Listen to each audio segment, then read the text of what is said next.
अस्सलाम वालेकुम नाज़रीन, आप देख रहे हैं JN न्यूज़ HD। आइए नजर डालते हैं आज की अहम खबरों पर।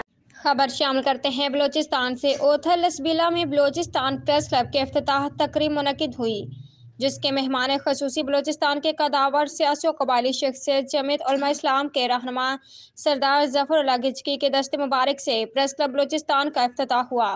लोगों की बड़ी तादाद ने शिरकत की। मुकर्ररीन कौमी काज के लिए गैर जामदार सहाफ़त के मैदान में कदम रखने मुकर्ररीन का कहना था कि सहाफ़त एक बेलौस खिदमत का नाम है, जिसमें कई सहाफ़ी शहादत के रुतबे से सरशार हुए। मेहमान खसूसी सरदार ज़फ़रुल्लाह गिचकी ने प्रेस क्लब बलूचिस्तान के तमाम मेंबरान प्रेस की मुबारकबाद दी। सरदार ज़फ़रुल्लाह गिचकी ने प्रेस क्लब बलूचिस्तान के बानी सरदार मीर उम्मीद अली गिचकी की काविश पर मुबारकबाद दी। सरदार मीर उम्मीद अली गिचकी बाबाई सहाफ़त हैं। उन्होंने हमेशा हक पर डट जाने को तरजीह दी। उनकी इस काविश को सराहते हुए उम्मीद ज़ाहिर की कि हक और सच के लाजवाब किरदार अदा करने की ज़रूरत पर जोर दिया।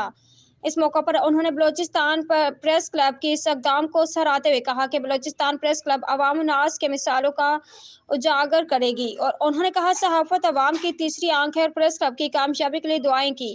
जमीयत उलमा इस्लाम लसबीला के जनरल सेक्रेटरी